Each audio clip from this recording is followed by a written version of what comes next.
Será que estamos fazendo da nossa Bíblia um oráculo? Primeiro que esse vídeo é para você que tem o costume de ler a Bíblia. Não necessariamente todo dia, às vezes de vez em quando, mas se você é aquela pessoa que tem uma Bíblia em casa fechada, pegando poeira, talvez esse seja o vídeo para te ajudar a abrir a Bíblia mais vezes e a utilizar ela da forma correta. Esse devocional ele surgiu de uma observação que eu tenho feito e que eu percebo que muitas vezes as pessoas se apegam à Bíblia como um livro quase místico. Como assim, Ari? Ah, eu venho lá, Deus, preciso de uma resposta para isso. Vamos lá, deixa eu ver aqui onde que eu abri e o que que Deus vai falar comigo. Sabe quando a gente usa a Bíblia assim para pegar um versículo que aparece aqui e ver se Deus fala com a gente através desse versículo? E vamos falar uma coisa? Muitas vezes Deus vai falar. Porque Deus, gente, Deus é Deus. E muitas vezes ele vai falar, mas não é assim que ele quer que a gente fique usando a Bíblia. Sabe por quê? Porque a Bíblia é uma biblioteca de livros. São livros que foram colocados em uma ordem correta, talvez não cronológica em todos os momentos, mas numa ordem correta. Contextos importam. A gente não pode simplesmente pegar um versículo aleatório e pegar aquilo como verdade absoluta. Quando a gente faz uma exegese bíblica, a gente precisa ver quem escreveu, para quem escreveu, quando escreveu, todos os detalhes. Então, muitas vezes, um versículo isolado, sim, ele vai fazer muito sentido, mas muitas vezes ele está sendo aplicado a um contexto específico.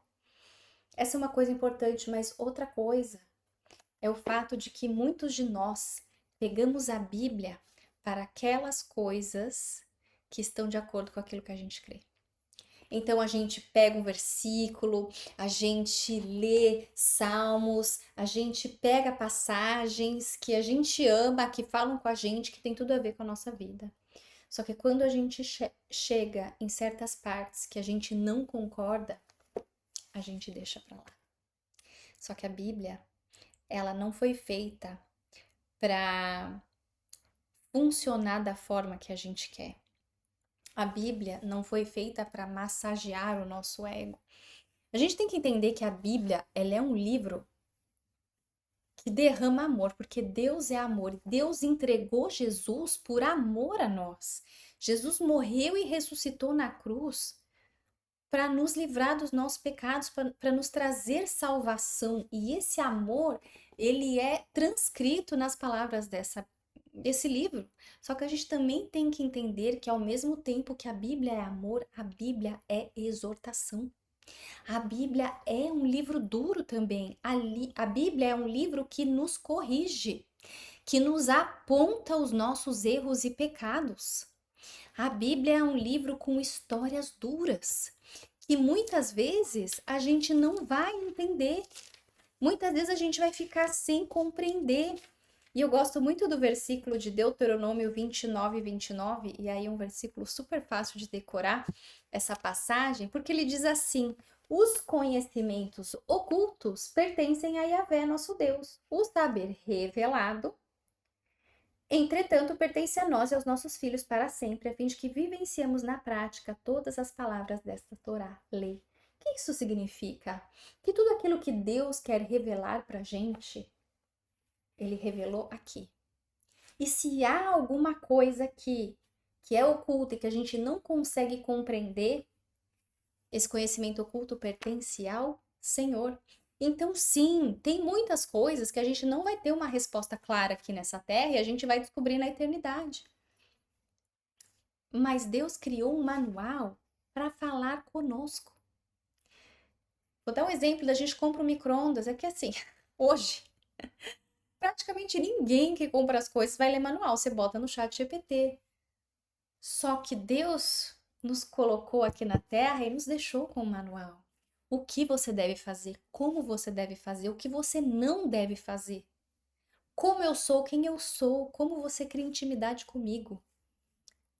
Tudo aquilo que direciona a nossa vida em todos os âmbitos dela estão contidos na palavra de Deus. E muitas vezes a gente quer que Deus fale com a gente e a gente não abre a Bíblia. Deus quer falar com você, mas você tem que ajudar, você tem que abrir, você tem que ler. Leia livros, leia contextos, estude. E se você tem dificuldade, peça para o Espírito Santo te revelar. Mas o que a gente não pode fazer é pegar aquelas partes da Bíblia que a gente gosta, seguir e falar e mostrar, e aquelas partes da Bíblia que nos incomodam, que tocam nas nossas feridas, que nos exortam, que apontam o nosso pecado. A gente vai lá e finge que não é conosco. Isso é fazer da Bíblia um oráculo. Muitas vezes a gente tem mais orgulho de carregar o nosso peito títulos religiosos, tradições da nossa família, crenças, isso ou aquilo, do que verdadeiramente ler o que Deus está te ensinando e aplicar. Às vezes a gente precisa botar o nosso ego no bolso. E se somos cristãos verdadeiros, que dizemos que acreditamos na Bíblia, nós devemos acreditar na Bíblia como um todo. E não só isso, seguir a Bíblia como um todo. Assim como Deus criou os dias bons, Deus criou os dias maus, e nós não temos que aprender a aceitar todos eles? Muitas vezes tem coisas aqui que é difícil para a gente aceitar. Mas quem és tu, ó vaso, para discutir com seu oleiro? Então eu só quero que a gente trate a Bíblia da forma que ela deve ser tratada, não como um livro para você pegar de vez em quando, abrir um versículo lá para você se sentir bem, postar na sua rede social. Tudo coopera para o bem daqueles que amam a Deus, mas quando aquilo chega e toca em você, você se esconde. Deus quer nos ensinar. Deus, ele vai corrigir quem ele ama. Que nós possamos aprender a sermos corrigidos pela palavra dele. E, gente, se a gente quer caminhar com Deus, existem duas coisas que Deus deixou pra gente: a Bíblia e a oração. São as duas formas que a gente tem de conhecer a Deus, entender quem é Deus e caminhar com Deus. Deus explica tudo aqui. E Deus quer que a gente tenha o conhecimento da palavra. Porque ele diz: o meu povo perece por falta de conhecimento. Se você tem uma Bíblia na sua casa e você perece por falta de conhecimento, está faltando você passar mais tempo junto da palavra de Deus. Está faltando você pedir discernimento e sabedoria ao Espírito Santo. Está faltando você parar de tratar a Bíblia praticamente como o seu livrinho de frases bonitas. A Bíblia é muito mais do que isso. A Bíblia é a palavra do Deus vivo. Tudo que está aqui não são meras palavras, mas são coisas que nos trazem vida, são coisas que nos transformam, são coisas que nos renovam, são direcionamentos que livram os nossos pés do erro, de vacilar, de cair em cilada, de errar, de pecar. Que a gente possa tratar a Bíblia com toda a honra que se deve à palavra de Deus, porque ele não deixou esse manual pra gente por acaso.